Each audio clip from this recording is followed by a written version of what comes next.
Almost 2,000 years ago, a guy named Successus wrote on a wall in Pompeii that he was in love with a woman named Iris. Another man saw it and basically wrote back, "She doesn't want you." Successus apparently wasn't thrilled with that, because he answered him. So now we've got two Roman dudes arguing over a woman in a public comment section, except the comment section was literally the fucking wall. And this wasn't unusual. Pompeii's walls were covered in everyday life. People advertised businesses and supported politicians. They made jokes, insulted each other, declared who they loved, and bragged about sex. And sometimes somebody would write back. I'm not saying Pompei invented social media. I'm saying I'm having a really hard time explaining what these motherfuckers were doing without using words that sound suspiciously like social media.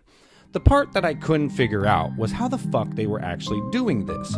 Because when somebody says ancient graffiti, I'm picturing stone. And if you're going to leave something on stone for thousands of years, apparently Jared's walking around Pompeii with a fucking chisel. Because a lot of those weren't giant stone monuments. Roman buildings commonly had walls covered in plaster, often painted, and graffiti could simply be scratched onto that surface with something pointed. Other messages could be written with charcoal or pigment.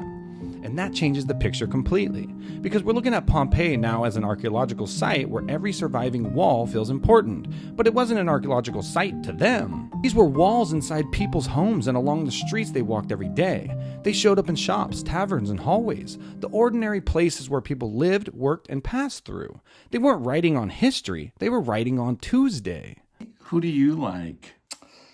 Marcus. All right, girl, I got you.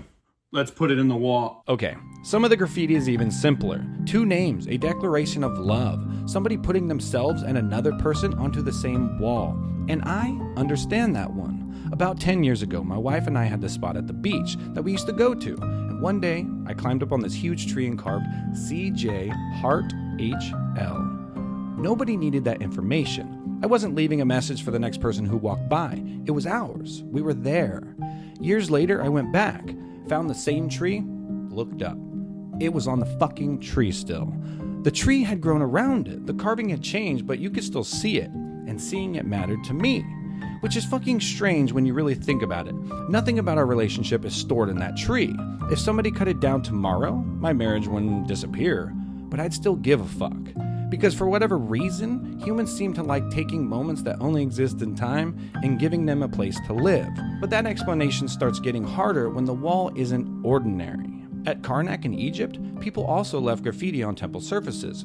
Now, the place you're marking isn't somebody's house on the wall outside a shop. It's part of one of the largest religious complexes ever built. Priests, temple personnel, and visitors left names and inscriptions there, including people who weren't pharaohs, weren't kings, and weren't the people these monuments were supposedly built to remember. And now the same physical act can mean something completely different. Scratching your name into that wall or house can say, "I was here." Putting your name inside a sacred complex built to outlive you raises a different question. What exactly were you trying to leave behind? Maybe that's the wrong question, because the mark itself doesn't actually preserve very much. Successus didn't leave us his life story. The lovers didn't leave us their relationships. The people who carved their names at Karnak didn't leave us an explanation for why they wanted them there. They left names, a few words, sometimes barely that. And somehow, that's enough for a person who disappeared thousands of years ago to interrupt my day in 2026. I know Successus wanted Iris. And I know somebody stood at that wall long enough to answer him. I can look at two names written together and recognize what somebody was trying to hold on to because I've done the same fucking thing. The message survived. The person mostly didn't. And we still do it. Somebody pours fresh concrete and eventually a name gets scratched into it.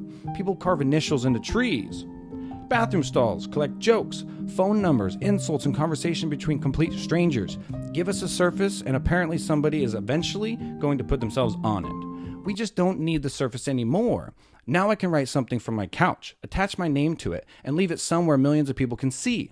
Someone I've never met can answer underneath me. Someone else can answer them. We even kept the fucking name.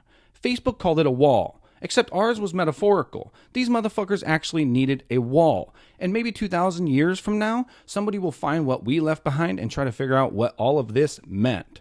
They'll find people arguing with strangers, leaving love notes, and advertising whatever they're selling. They'll find jokes, desperate attempts to get attention, and conversations between people who've never even met. Good luck figuring out which civilization I'm fucking talking about. Thanks for being here, guys. My name is Chris. I appreciate your time. Another one down. I love it. I appreciate you guys being here. Let's keep going. Subscribe, comment, and like. I'll see you guys on the next one.